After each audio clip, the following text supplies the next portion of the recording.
Hi hello അസ്സലാമു അലൈക്കും welcome back to your channel. നമ്മുടെ പുതിയൊരു വീഡിയോയിലേക്ക് എല്ലാ കൂട്ടുകാർക്കും സ്വാഗതം. അപ്പോൾ എന്തൊക്കെയാണ് എല്ലാവരും വിശേഷം? എല്ലാവർക്കും സുഖമാണെന്ന് വിചാരിക്കുകയാണ്. അൽഹംദുലില്ലാ ഞങ്ങൾക്കും സുഖമാണ് കേട്ടോ. അപ്പോൾ നമ്മൾ കഴിഞ്ഞ വീഡിയോക്കൊക്കെ നിങ്ങൾ തന്ന സപ്പോർട്ടിന് ഒരുപാട് നന്ദിയുണ്ട്. അതുപോലെ തന്നെ നമ്മൾ തുടർന്നുള്ള വീഡിയോസിനും നിങ്ങളെ സപ്പോർട്ട് ഉണ്ടാവുമെന്ന് പ്രതീക്ഷിക്കുകയാണ്. അപ്പോൾ നമുക്ക് ഇന്നത്തെ വീഡിയോ ഒന്ന് കണ്ടോക്കാം. ഇന്നൊരു കുഞ്ഞുടെ ഇൻ മൈ ലൈഫാണ് കേട്ടോ. അപ്പോൾ നിങ്ങൾ ഐഫക്കുട്ടിനെ കാണില്ല എന്ന് പറയില്ലേ? ഐഫക്കുട്ടിനെ കണ്ടിട്ട് കുറച്ച് ദിവസമായിട്ടുണ്ട് അല്ലേ? അപ്പോൾ ഇന്നത്തെ വീഡിയോയിൽ ഇതാ ഐഫക്കുട്ടി ഉണ്ട് കേട്ടോ. അപ്പോൾ തിങ്കളാഴ്ച സ്കൂളില്ലേനല്ലോ അന്ന് എടുത്ത വീഡിയോ ആണ് കേട്ടോ അത്. അപ്പോൾ ഇതാ ഒരു കുപ്പിയിൽ കുറച്ച് തണുത്ത വെള്ളമൊക്കെ കൊണ്ട് ഇറങ്ങിയിട്ടുണ്ട്. എന്തെങ്കിലും കുത്തിക്കാലി കണ്ടോ ഇല്ലേ എന്നുള്ളത് നോക്കുകയാണ് കേട്ടോ. അപ്പോൾ പാവണ്ട് ഒന്നും കിട്ടിയിട്ടില്ല. കുറേ നേരം ഇരിക്കണതിൽ ഇതിലിങ്ങനെ പുക്കെറിഞ്ഞ് നടക്കൽ തുടങ്ങിയിട്ട്. ഒന്നും വേണ്ട, കുറച്ച് തണുത്ത വെള്ളം എടുക്കും, പിന്നെ പാൽപ്പൊടിയോ ഒന്നും കിട്ടിയിട്ടില്ല. പാൽപ്പൊടിയോ അല്ലെങ്കിൽ പാലോ അതല്ലെങ്കിൽ പിസ്ത അല്ലെങ്കിൽ എന്തെങ്കിലുമൊക്കെ കിട്ടിയാൽ മതി കേട്ടോ. എന്തെങ്കിലുമൊക്കെ ഉണ്ടെങ്കിൽ ആ ഗ്ലാസ്സിൽ കുത്തിക്കലക്കി കുടിച്ച് അങ്ങനെ നടക്കും. അപ്പോൾ ഇന്ന് കുറേ ഇതിലേക്ക് നടന്നു നോക്കിയാണ്, ഒന്നും കിട്ടിയിട്ടില്ല. സ്കൂളില്ലാത്ത ദിവസമായാൽ പിന്നെ എങ്ങനെയാണ്, പിന്നെ അങ്ങനെ നേരം അങ്ങനെയാണ് പോകണം. പിന്നെ അങ്ങനെ ഫോണുമ്മ കളിയൊന്നുമില്ല കേട്ടോ. ഫോണിൻ്റെത് അങ്ങനെ കിട്ടൂല. എന്നാലും ഇവിടെ വീട്ടിൽ വെക്കണ ഫോണൊക്കെ ഉണ്ട്. നമുക്ക് വല്ലാതെ ഓള് പോകുമൊന്നുമില്ല കേട്ടോ. ഓൾ ഇതേപോലെ അങ്ങനെ എന്തെങ്കിലുമൊക്കെ കുത്തിക്കലക്കി കുടിച്ചിട്ടും അതേപോലെ എന്തെങ്കിലും വെട്ടി നുറുക്കി ഉപ്പും മുളകൊക്കെ തിരുമ്മി തിന്നും അങ്ങനെ നടക്കും. അല്ലെങ്കിൽ പിന്നെ എൻ്റെ വൈത്താലുണ്ടാവും. അപ്പോൾ വീഡിയോയിൽ കമൻറ്റ് ബോക്സിൽ കണ്ടിന് ഞാൻ ഐഫക്കുട്ടിനെ കണ്ടിട്ട് കുറേ ദിവസമായിക്കണ്. അപ്പോൾ അങ്ങനെ ഓളറിയാതെ ക്യാമറയിൽ പെട്ടതാട്ടോ. ഓളെ വീഡിയോ എടുക്കാനായിട്ട് വിളിച്ചതൊന്നുമല്ല ഞാൻ. അപ്പം നമുക്ക് ഇന്നത്തെ ബ്രേക്ക്ഫാസ്റ്റ് ഉണ്ടാക്കൽ കഴിഞ്ഞാണ് കേട്ടോ. അപ്പോൾ അതൊന്നും ഞാൻ വീഡിയോയിൽ കാണിച്ചിട്ടില്ല. ചായ എടുക്കലും പാത്രം കഴുകലും ഒക്കെ കഴിഞ്ഞിട്ടുണ്ട്. പിന്നെ ചോറിന് കൂട്ടാണ്ടാക്കുകയാണ്. അപ്പോൾ ഞാനൊരു സിമ്പിൾ സാമ്പാറാട്ടോ ഉണ്ടാക്കണത്. സാമ്പാറൊക്കെ എല്ലാവർക്കും ഉണ്ടാക്കാൻ അറിയാം, എന്നാലും ഓരോരുത്തരും ഓരോ രീതിയിലല്ലേ ഉണ്ടാക്കുക. അപ്പോൾ ഞാനിവിടെ ഫ്രിഡ്ജിൽ നിന്ന് എനിക്ക് ആവശ്യമുള്ള പച്ചക്കറികളൊക്കെ എടുത്തുകൊണ്ട് വന്നിട്ടുണ്ടായിരുന്നു കേട്ടോ. പിന്നെ കുക്കറിൽ കുറച്ച് പരിപ്പ് ഇട്ട് കൊടുത്തിട്ടുണ്ട്. പരിപ്പ് വേറെ വേവിച്ചെടുക്കാം കേട്ടോ ഞാൻ ചെയ്യുന്നത്. പിന്നെ വെജിറ്റബിൾസ് വേറെയും വേവിക്കുകയാണ്. അപ്പോൾ ഇതെങ്ങനെ ഉണ്ടാക്കണമെന്ന് ഞാൻ കാണിച്ചു തരാം. സിമ്പിൾ റെസിപ്പിയാണ്, എന്നാൽ നല്ല ടേസ്റ്റുള്ള സാമ്പാറുമാണ് കേട്ടോ. തേങ്ങയൊന്നും വറുത്തരച്ച് ചേർത്തിട്ടില്ലെങ്കിലും നല്ല കുറുകിയ നല്ല ടേസ്റ്റി ആയിട്ടുള്ള സാമ്പാർ കിട്ടും. അപ്പോൾ പരിപ്പ് ഇതാ കുക്കർക്ക് ഇട്ട് കൊടുത്തോണം കേട്ടോ. പിന്നെ ഇതൊക്കെ ഞാൻ കഴുകി വെച്ചതാട്ടോ ഈ വെജിറ്റബിൾസൊക്കെ. അപ്പോൾ ഇതിന് 2-3 പച്ചമുളക് എടുത്തിട്ട് ആ പരിപ്പിൻ്റെ കൂടെ പച്ചമുളകും കൂടെ ഇട്ടിട്ട് വെള്ളം ഒഴിച്ചിക്കണം പരിപ്പിൽ. അപ്പോൾ അതങ്ങനെ വേവിക്കാനായിട്ട് വെക്കുകയാണ്. ഈ പരിപ്പിന് വേവന്നല്ല കേട്ടോ, ഒറ്റ വിസിലടിച്ചാൽ മതി. അപ്പോൾ ഞാൻ കുക്കർ അടച്ച് വെച്ചിട്ട് ഇനി അത് അടുപ്പത്ത് വെക്കുന്നുണ്ട്. അപ്പോൾ അത് വിസിലടിക്കട്ടെ. അപ്പോൾ ആ നേരം കൊണ്ട് നമുക്ക് പിന്നെ സാമ്പാർക്കുള്ള വെജിറ്റബിൾസൊക്കെ നമ്മൾ കഴുകി വെച്ചിട്ടുണ്ട്. അപ്പോൾ അതൊക്കെ ഒന്ന് കട്ട് ചെയ്തെടുക്കാം കേട്ടോ. അപ്പോൾ ഞാൻ എന്നും ചതുരത്തിലാക്കിയിട്ടാണ് കട്ട് ചെയ്തെടുക്കൽ. ഇന്നിപ്പോൾ നീളത്തിലേക്ക് ആക്കിയിട്ട് കട്ട് ചെയ്തെടുത്തിട്ടുണ്ട്. അതേപോലെ ഒരു തക്കാളി ഒരു തക്കാളി കേട്ടോ, വലിയൊരു തക്കാളി. പിന്നെ അതേപോലെ സവാള ചെറിയ ഉള്ളിയൊക്കെ കട്ട് ചെയ്തൊക്കെ വെച്ചിട്ടുണ്ട് കേട്ടോ. പിന്നെ ചെറിയ ഉള്ളി മാത്രമല്ല വെളുത്തുള്ളി എടുത്തിട്ടുണ്ട് അതിന്. അപ്പോൾ ഞാൻ ചോറിന് വെള്ളം വെച്ച് ഇനി അടുപ്പൊക്കെ കത്തിച്ചിട്ട് അപ്പോൾ ഇനി നമുക്ക് അരി ഇട്ട് കൊടുത്തിട്ട് സാമ്പാർ അടുപ്പത്ത് വെക്കാം. എന്നാൽ പിന്നെ പെട്ടെന്ന് ആയിക്കോളും. ചോറൊക്കെ വേകുമ്പോഴത്തേന് സാമ്പാറും ആയിക്കോളും. അപ്പോൾ അരിയൊക്കെ ഇട്ട് കൊടുത്തിട്ടുണ്ട് കേട്ടോ. അപ്പോൾ അതവിടെ കിടന്നിട്ട് വേവട്ടെ. പിന്നെ നമുക്കിന്ന് വൈകുന്നേരം കാറ്ററിംഗ് ഉണ്ട് കേട്ടോ. ഒന്ന് ഉച്ചക്ക് കാറ്ററിംഗ് ഇല്ല, വൈകുന്നേരമാണ് കേട്ടോ ഉള്ളത്. ബിരിയാണി, മന്തി, അതേപോലെ കാട ഫ്രൈ, ചിക്കൻ 65 അതിനൊക്കെ ഓർഡർ ഉണ്ട്. അപ്പോൾ വൈകുന്നേരം പിന്നെ അങ്ങനത്തെ പണികളൊക്കെ ഉണ്ട്. അപ്പോൾ ഉച്ചക്ക് തന്നെ ചോറും കൂട്ടാനൊക്കെ ഉണ്ടാക്കി വെച്ചാൽ പിന്നെ വൈകുന്നേരത്തിന് അങ്ങനത്തെ നമുക്കുള്ള പണികൾ ഉണ്ടാവില്ലല്ലോ. ഇനിയിപ്പോൾ ഞാൻ കുക്കർ അടുപ്പത്ത് വെച്ചിട്ട് അതിലേക്ക് വെളിച്ചെണ്ണ ഒഴിച്ചു കൊടുത്ത് കടുക് ഇട്ട് പൊട്ടിച്ചെടുത്തിട്ടുണ്ട്. അതേപോലെ തന്നെ കറിവേപ്പിൻ്റെ ഇല ഇട്ട് കൊടുത്തു. ഇനി ഇതാ ഒരു 4-5 അല്ലി ചെറിയ ഉള്ളി ഞാൻ ചെറുതാക്കി അരിഞ്ഞു വെച്ചിട്ടുണ്ടായിരുന്നു കേട്ടോ, അത് ഇട്ട് കൊടുത്തിട്ടുണ്ട്. അതേപോലെ തന്നെ കുറച്ച് ചെറിയ ഉള്ളിയും കൂടെ ഇട്ട് കൊടുത്തിട്ടുണ്ട്. ഇനി നമുക്കതൊന്ന് മൂപ്പിച്ചെടുക്കാം. ഈ സാമ്പാർ റെസിപ്പി സൂപ്പറാണ് കേട്ടോ, പെട്ടെന്നുണ്ട് ഉണ്ടാക്കാനും, അതേപോലെ നല്ല ടേസ്റ്റുമാണ്. അപ്പോൾ ഇനി നമുക്ക് സവാള കട്ട് ചെയ്തത് ഇട്ട് കൊടുക്കാം. ഒരു സവാള കട്ട് ചെയ്ത് വെച്ച് ഇനി അത് ഇട്ട് കൊടുത്തിട്ട് അതും ഒന്ന് വഴറ്റിയെടുക്കുന്നുണ്ട്. അപ്പോൾ അതും കൂടെ ഒന്ന് വഴറ്റിയെടുത്തതിന് ശേഷം പിന്നെ നമ്മൾ അവിടെ കട്ട് ചെയ്ത് മാറ്റി വെച്ച ബാക്കിയുള്ള വെജിറ്റബിൾസൊക്കെ ഇടുന്നുണ്ട് കേട്ടോ. അപ്പോൾ ഇന്ന വെജിറ്റബിൾസ് ഒന്നുമില്ല, നമ്മളെ കയ്യിലുള്ളതൊക്കെ ഇട്ട് കൊടുക്കുക. എനിക്ക് ചെറിയ കഷ്ണം മത്തനും കുമ്പളങ്ങയും അതേപോലെ വെണ്ടയ്ക്കയും ചിരങ്ങ എല്ലാം ഉണ്ടായിന് കേട്ടോ. അപ്പോൾ ഒക്കെ ഞാൻ ഇതിക്ക് ഇട്ടിട്ടൊന്ന് വഴറ്റിയെടുക്കുന്നുണ്ട്. അതേപോലെ പയറും മുരിങ്ങക്കായും ഒക്കെ ഉണ്ട്. എല്ലാം കൂടെ ഒന്നിച്ചിട്ടിട്ട് ഇതുപോലെ ഒന്നും ഇങ്ങോട്ട് വഴറ്റിയെടുക്കുകയാണ്. ജസ്റ്റ് ഒന്ന് വഴറ്റിയെടുത്താൽ മതി. പിന്നെ അതിലേക്ക് മസാലപ്പൊടികൾ ചേർക്കുക. അപ്പോൾ ഒരു സ്പൂൺ കാശ്മീരി മുളക് പൊടി ചേർത്തിട്ടുണ്ട്. പിന്നെ മഞ്ഞൾപ്പൊടി. ഇനി ഞാൻ മസായി സാമ്പാർ പൗഡറാണ് കേട്ടോ ഇതിക്ക് സാമ്പാർ പൗഡർ ചേർക്കുന്നത്. മസായിൻ്റെ ഒരുപാട് പ്രൊഡക്റ്റുകളുണ്ട്, സാമ്പാർ പൗഡർ മാത്രമല്ല. പിന്നെ ബീഫ് മസാല, അതേപോലെ രസപ്പൊടി, പിന്നെ എഗ്ഗ് മസാല, അങ്ങനെ കുറേ ഐറ്റംസ് ഉണ്ട് കേട്ടോ. അപ്പം ഇന്ന് ഓരോ സാമ്പാർ പൊടിയാണ് ഞാൻ ചേർത്തിട്ടുള്ളത്. നല്ല സാമ്പാറാണ് കേട്ടോ. നല്ല സാമ്പാർ പൊടിയാണ് കേട്ടോ. അപ്പോൾ ആ സാമ്പാർ പൊടിയും കൂടെ ചേർത്തിട്ട് നല്ല രീതിയിൽ തന്നെ ഒന്ന് വഴറ്റിയെടുക്കുന്നുണ്ട്. ഇനി നമുക്ക് ഇതിലേക്ക് പിന്നെ കായത്തിൻ്റെ ഒരു കഷ്ണം ഇട്ട് കൊടുത്തിട്ടുണ്ട്. കായപ്പൊടി ആണെങ്കിൽ കായപ്പൊടി ചേർത്താലും മതി.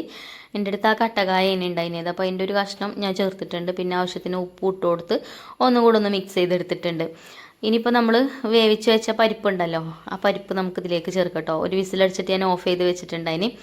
അപ്പോൾ ആ പരിപ്പ് ഇതിലേക്ക് ചേർത്തിട്ടുണ്ട്. പരിപ്പൊക്കെ നന്നായിട്ട് തന്നെ വെന്തിട്ടുണ്ട്.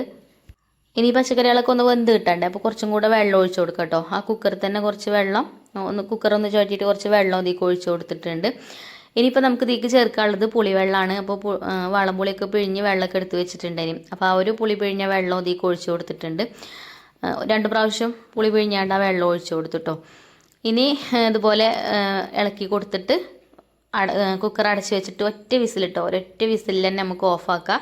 നല്ല വേവുള്ള പച്ചക്കറികളൊന്നും ഇല്ല ഇതിൽ, ഒക്കെ വേവില്ലാത്തത് തന്നെയാണ് കേട്ടോ. അങ്ങനെ അത് അടുപ്പത്ത് വെച്ചു. പിന്നെ നമുക്ക് മീൻ കിട്ടിയിട്ടുള്ളത് ബത്തൽ മീനാട്ടോ. നമ്മളിവിടെ ബത്തൽ എന്നാണ് ഇതിന് പറയൽ. ഇതിൻ്റെ ചിഞ്ചുമോൾക്കും മഞ്ചുമോൾക്കും ഒക്കെ ഭയങ്കര ഇഷ്ടമാണ് കേട്ടോ. അപ്പോൾ ഇതങ്ങനെ എപ്പോഴും കിട്ടലില്ല, ഇടയ്ക്കൊക്കെ നമ്മളിങ്ങനത്തെ മീൻ വാങ്ങിക്കലുള്ളൂ. അതെന്താ വെച്ചാൽ ഇവിടെ റിച്ചുമോനും ഓൻ്റെ ഉപ്പച്ചിക്കും ഇങ്ങനത്തെ മീനൊന്നും പറ്റൂല. മറ്റവർക്കൊക്കെ ഭയങ്കര ഇഷ്ടമാണ് കേട്ടോ. അപ്പോൾ അങ്ങനെ കണ്ടപ്പോൾ അങ്ങനെ വാങ്ങിച്ചതേനി. അപ്പോൾ അത് പൊരിച്ചെടുക്കാമെന്ന് വിചാരിച്ച് ഞാൻ വേഗം പോയി നന്നാക്കി കൊണ്ടുവന്നിട്ടത്. പിന്നെ നന്നാക്കാൻ കത്രിക കൊണ്ട് അതിൻ്റെ തലയും വാലും കളഞ്ഞ് പെട്ടെന്നുണ്ടല്ലോ നന്നാക്കി എടുക്കാൻ. അപ്പോൾ അങ്ങനെ അതൊക്കെ നന്നാക്കി എടുത്തു. പിന്നെ അതൊന്ന് പൊരിച്ചെടുക്കും ഞാൻ കേട്ടോ. നേരെ കായപ്പത്തിന് ചോറും വെന്തീനി. ചോറ് വന്നപ്പോൾ പിന്നെ അടുപ്പൊക്കെ ഒഴിഞ്ഞിട്ടുണ്ട്. അപ്പോൾ അടുപ്പത്ത് തന്നെ മീനും പൊരിച്ചെടുക്കുകയാണ്. അങ്ങനെ മീനൊക്കെ ചട്ടിയിലിട്ട് കൊടുത്തു. ഇനിയിപ്പോൾ നമ്മൾ സാമ്പാറിൻ്റെ സാമ്പാറൊക്കെ ഒരു വിസിലടിച്ച് ഞാൻ കുറച്ച് നേരമായി ഓഫ് ചെയ്തിട്ട്, അപ്പോൾ അതിൻ്റെ ആ ഒരു പ്രഷറൊക്കെ കളഞ്ഞിട്ട് തുറന്ന് നോക്കിയപ്പോൾ നല്ലോണം വെന്തിട്ടുണ്ട് കേട്ടോ. വെജിറ്റബിൾസൊക്കെ അത്യാവശ്യം പാകത്തിന് വെന്തിട്ടുണ്ട്. ഇനി ഇത് തന്നെ കടന്നു കഴിഞ്ഞാൽ ചിലപ്പോൾ ഒന്നും കൂടെ വേറും. അപ്പോൾ ഇനി അടക്കണ്ട കേട്ടോ. ഇനി തുറന്ന് വെച്ചിട്ടുണ്ട് ഞാൻ. പിന്നെ ഒന്ന് എടുത്തു കഴിഞ്ഞാൽ സാമ്പാർ റെഡി.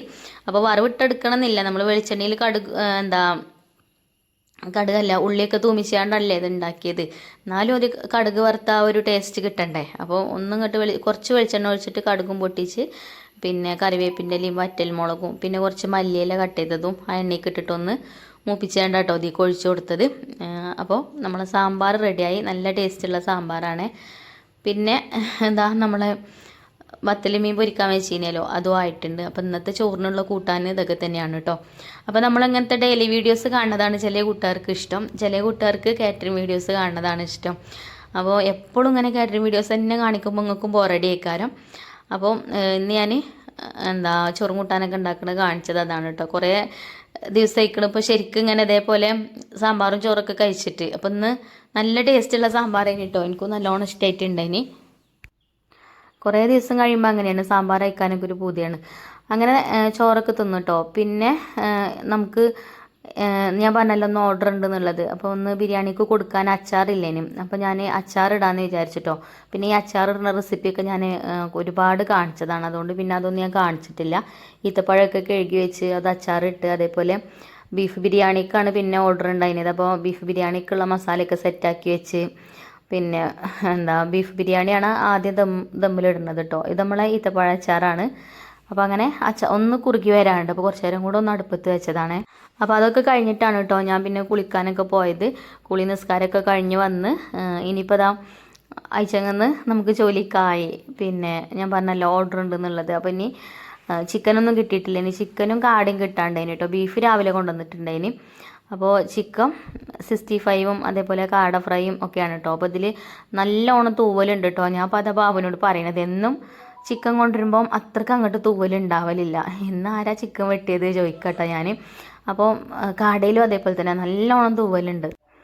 പിന്നെ സവാളയൊക്കെ കട്ട് ചെയ്ത് തരാനൊക്കെ ബാബുക്ക് ഉണ്ട് കേട്ടോ. അമ്മ തൊലിയൊക്കെ കളഞ്ഞ് വെച്ചതേനി, പിന്നെ ബാബു അത് കട്ട് ചെയ്ത് തരുന്നുണ്ട്.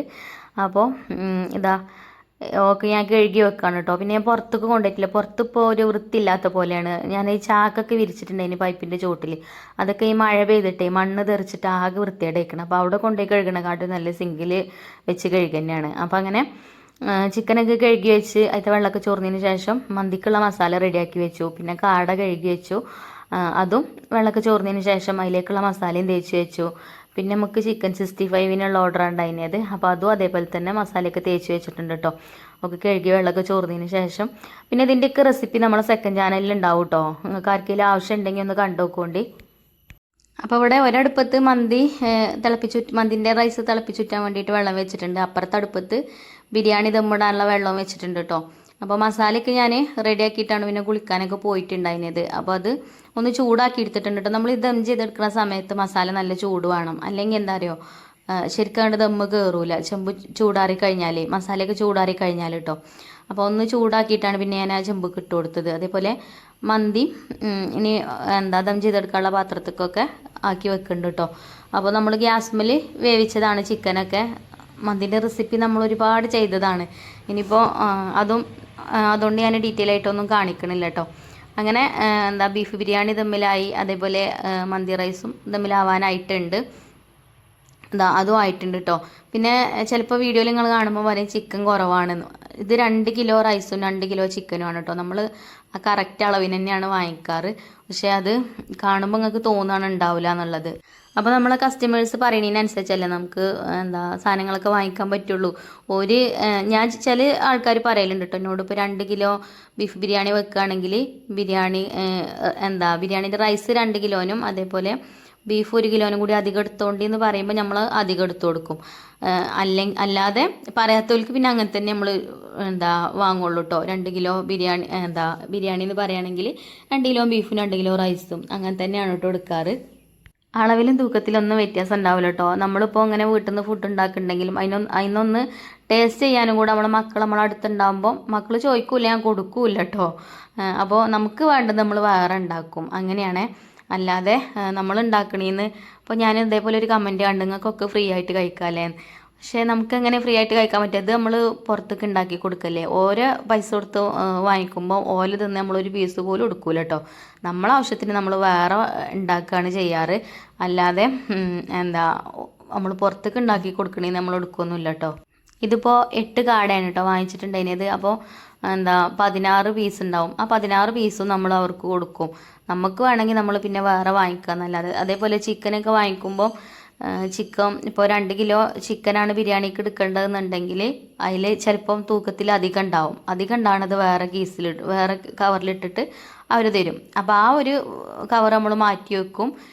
നമ്മൾ ഫുഡ് ഉണ്ടാക്കാൻ ഏറ്റിട്ടുള്ള ഓരോ ഫുഡ് ഓർക്ക് ആ കറക്റ്റ് അളവിന് തന്നെ ഇട്ടോ നമ്മൾ കൊടുക്കാറ്. അപ്പോൾ അങ്ങനെയൊക്കെ ചില ആൾക്കാർക്ക് തോന്നി, അതാണ് ഞാൻ വീഡിയോയിൽ പറയുന്നത്. കമൻറ്റ് ബോക്സിൽ അങ്ങനെ കാണാം. അങ്ങനെ പിന്നെ മഗ്‌രിബ് നിസ്കാരമൊക്കെ കഴിഞ്ഞ് വന്നതിന് ശേഷമാണ് കേട്ടോ ഈ കാടയൊക്കെ പൊരിക്കാൻ വേണ്ടിയിട്ട് നിൽക്കുന്നത്. അപ്പോൾ ഈ ഉരുളിയിലാവുമ്പം എളുപ്പമാവും. ഇനിയിപ്പോൾ ചിക്കനും കൊണ്ട് പൊരിച്ചെടുക്കാൻ അപ്പോൾ ഒരു 8 മണിയൊക്കെ ആകുമ്പോഴത്തേന് എന്തായാലും ഇത് കൊടുത്തയക്കണം. ഒരിക്കൽ സംസ്കാരം കഴിഞ്ഞാൽ അപ്പോൾ ഫുഡ് കഴിക്കണം. സൽക്കാരത്തിനുള്ള ഫുഡാണ് കേട്ടോ ഇത്. അപ്പോൾ സൽക്കാരത്തിൻ്റെ ആൾക്കാരൊക്കെ വരുമ്പോൾ ഫുഡ് ആയിട്ടില്ല പറയാൻ പറ്റില്ലല്ലോ. അതേപോലെ ചുള്ളിയൊട്ടുക്കാണ് കേട്ടോ. അപ്പോൾ ഞാൻ ഗ്യാസുമ്മൽ ചിക്കൻ പൊരിക്കാൻ വേണ്ടിയിട്ട് വെച്ചിട്ടുണ്ട്. കാട പിന്നെ എളുപ്പമുണ്ട് കേട്ടോ പൊരിക്കാൻ, പെട്ടെന്ന് മൊരിഞ്ഞ് കിട്ടും. 2 ഭാഗവും പെട്ടെന്ന് തന്നെ മൊരിഞ്ഞ് നല്ല ക്രിസ്പിയായിട്ട് കിട്ടും.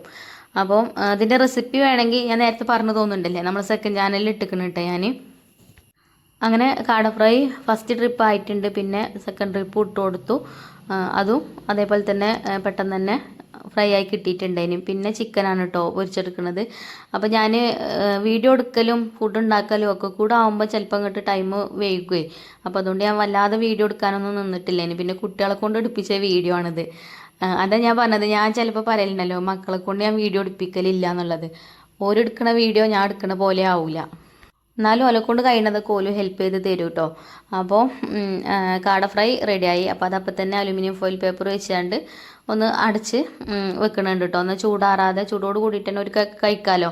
ഇല്ലെങ്കിൽ ഇപ്പോൾ ഞാൻ കുറച്ച് നേരത്തെ തന്നെ ഇപ്പോൾ ഇത് ഒക്കെ പൊരിച്ചൊക്കെ റെഡിയാക്കും. പക്ഷേ ഒക്കെ റെഡിയാക്കി വെച്ചാൽ എന്താ പറയുക, ഞാൻ പറഞ്ഞില്ലേ ശബാങ്ക് കൊടുത്തിട്ടൊക്കെ നിസ്കാരം കഴിഞ്ഞിട്ട് ഫുഡ് കഴിക്കുള്ളൂ. അപ്പോഴത്തിന് ചൂടാറുകയൊക്കെ ചെയ്യും. അപ്പോൾ ചൂടാറുമ്പോൾ ഒരു ടേസ്റ്റ് ഉണ്ടാവില്ല. ആ ചൂടിൽ കഴിക്കുമ്പോഴാണ് ടേസ്റ്റ് ഉണ്ടാവുക, പ്രത്യേകിച്ച് ചിക്കൻ ഫ്രൈ ഒക്കെ. അപ്പം ഞാൻ അതുകൊണ്ടാട്ടോ കൊടുത്തയക്കാൻ നേരത്ത് പൊരിക്കാൻ വേണ്ടിയിട്ട് നിന്നത്. പിന്നെ എനിക്കൊരു നെട്ടോട്ടേക്കാരം സമയത്തിനാവൂലേ എന്ന് പേടിച്ചിട്ടേ എല്ലാ അടുപ്പും കത്തിച്ച് അങ്ങോട്ടും ഇങ്ങോട്ടും പായലേക്കാരം കേട്ടോ. എന്തായാലും ഫ്രൈ ചെയ്യലൊക്കെ കഴിഞ്ഞു. പിന്നെ അതേപോലെ ഇതും വേണം ഉണ്ടാക്കുക, മയോണൈസ് വേണം മന്തിക്ക്. ഇനിയിപ്പോൾ കുറച്ചാണെങ്കിലും അതിൻ്റെ കൂടെ മയോണൈസും അതിക്കുള്ള ചട്നിയും കൊടുക്കാറുണ്ട്. അതേപോലെ ബിരിയാണീൻ്റെ കൂടെ തൈരും നമ്മളുണ്ടാക്കിയ അച്ചാറും കേട്ടോ. അച്ചാർ പിന്നെ ഉച്ചക്ക് റെഡിയാക്കി വെച്ചതുകൊണ്ട് കുഴപ്പമില്ല. അപ്പോൾ അങ്ങനെ കേട്ടോ. അപ്പോൾ ഒക്കെ റെഡി ആയിട്ടുണ്ട് ഇപ്പോൾ. അപ്പോൾ അതൊക്കെ പാത്രത്തിലും ആക്കിയിട്ടുണ്ട് കേട്ടോ. പിന്നെ മയോണൈസൊക്കെ ചിഞ്ചുമോളാട്ടോ ഉണ്ടാക്കിയത്. അപ്പോൾ ഞാൻ ഇങ്ങനെ ഫുഡ് ഉണ്ടാക്കുന്നത് കണ്ട് പഠിച്ച് ഓർക്കും ഏകദേശമൊക്കെ ഉണ്ടാക്കാൻ അറിയാൻ തുടങ്ങിയിട്ടുണ്ട് കേട്ടോ ഇപ്പോൾ. അപ്പോൾ എന്നോട് ഇങ്ങനെ കമൻറ്റ് ബോക്സിൽ പറയലുണ്ട്, എന്താ നിങ്ങൾക്ക് ആരെങ്കിലും എന്താ കൂട്ടിനെ വിളിച്ചൂടെ എന്നൊക്കെ ചോദിക്കാറുണ്ട്. അപ്പോൾ ഞാൻ ആരും വിളിക്കാത്തത് കൊണ്ടാണ് കേട്ടോ. ഇവരുണ്ട്, എൻ്റെ കൂടെ ഒരു ടീം ഒന്നായിട്ടുണ്ടേ. മക്കളും ഉണ്ട്, ഇപ്പച്ചിയുണ്ട്, എൻ്റെ അമ്മയൊക്കെ ഉണ്ട് കേട്ടോ. ഞാൻ ഒറ്റക്കല്ല, അതുകൊണ്ടാണ് ആരെയും വിളിക്കാത്തത് കേട്ടോ. അപ്പോൾ ഓരോന്നും ഇല്ലാത്ത ടൈമിലാകുമ്പോൾ നമുക്ക് ആരെങ്കിലുമൊക്കെ വിളിക്കാം. ഇപ്പോൾ കുഴപ്പമൊന്നുമില്ല, അല്ലെന്നില്ല, അങ്ങനെ പോകുന്നുണ്ട് കേട്ടോ. അപ്പോൾ ഇതാ ചിക്കൻ ഫ്രൈ ആണ് ഇപ്പോൾ ആവാതെ നിന്നിട്ടുണ്ടായിനത്. കുറച്ചും കൂടെ ഉണ്ടായിന് കേട്ടോ പൊരിച്ചെടുക്കാൻ. അപ്പോൾ അതും പൊരിച്ചെടുത്തു. അതും ഇനി ഫോയിൽ പേപ്പറൊക്കെ വെച്ചാണ്ട് അടച്ചു കൊടുക്കട്ടെ. അങ്ങനെ അൽഹംദുലില്ലാ അന്നത്തെ ഓർഡറും നല്ല റാഹത്തോട് കൂടിയിട്ട് തന്നെ എല്ലാം കഴിഞ്ഞിട്ടോ. പിന്നെ അവർ കഴിച്ചിട്ടും തന്നെ നല്ല അഭിപ്രായം കേട്ടോ പറഞ്ഞത്. എല്ലാവർക്കും ഫുഡ് നല്ലോണം ഇഷ്ടമായിട്ടുണ്ടായിനി എന്ന് പറഞ്ഞ്. അത് കേൾക്കുമ്പോഴാണല്ലോ നമുക്ക് എന്താ ഭയങ്കര സന്തോഷം. എനിക്കങ്ങനെയാട്ടോ ഫുഡ് ഇനിയിപ്പോൾ എന്തെങ്കിലും ഉണ്ടെങ്കിൽ ഞാൻ പറയാറുണ്ട് കേട്ടോ. പക്ഷേ ഒരു കുഴപ്പമില്ല, ഇനി ഒന്നും പറയാനില്ല, നല്ല ടേസ്റ്റ് ഉണ്ടായിനി എന്ന് പറഞ്ഞു. പിന്നെ മന്തിയൊക്കെ നമ്മൾ കടയിൽ നിന്ന് വാങ്ങിക്കണ പോലെ ആവില്ല കേട്ടോ നമ്മളെ വീട്ടിലത്തെ മന്തി. പക്ഷേ നമ്മൾ മന്തിയൊക്കെ കഴിച്ചവരൊക്കെ നല്ല അഭിപ്രായം തന്നെയാണ് കേട്ടോ പറയാറ്. അപ്പം ഒക്കെ റെഡിയാക്കി എല്ലാം സെറ്റ് ചെയ്ത് വെച്ചിട്ടുണ്ട്. ഇനിയിപ്പോൾ ഓട്ടോ വന്നാൽ കയറ്റി വിട്ടാൽ മതി കേട്ടോ. നമ്മളടുത്ത വീട്ടിലത്തെ ഒരു കാക്കയാണ്, എന്താ കാക്കാനായിട്ടോ നമ്മൾ വിളിക്കൽ ഓട്ടോ. അപ്പോൾ കാക്ക കൊണ്ടുപോയി കൊടുക്കുകയും ചെയ്യും. പിന്നെ മന്തി ഞാൻ ഫോയിൽ പേപ്പർ വെച്ചൊന്നും അടച്ചിട്ടില്ല, ഇനിയും കുറച്ച് നേരം ഒന്ന് അടുപ്പത്ത് വെച്ചിട്ടുണ്ടായിന് കേട്ടോ, ഒന്ന് ദമ്മ് കയറാൻ വേണ്ടിയിട്ട്. അപ്പോൾ അത് ചൂടാറാതെക്കാൻ വേണ്ടിയിട്ട് അടപ്പെടുത്തിട്ട് അതിൻ്റെ മേലെ ഫോയിൽ പേപ്പർ വെച്ചുകൊണ്ട് അടച്ചു കൊടുത്തിട്ടുണ്ട്. എന്നാൽ പിന്നെ ചൂടാറൂല. അപ്പോൾ നമ്മളെ അടുക്കള ഒരു ബർക്കത്തുള്ള അടുക്കളയാണ് കേട്ടോ. അപ്പോൾ എന്നും നമുക്ക് ഓർഡറും കാര്യങ്ങളൊക്കെ കിട്ടുന്നുണ്ട്. അപ്പോൾ ഇൻഷാ അല്ലാഹ് ഇനി അടുത്ത വീഡിയോയിൽ കാണാം. Thank you.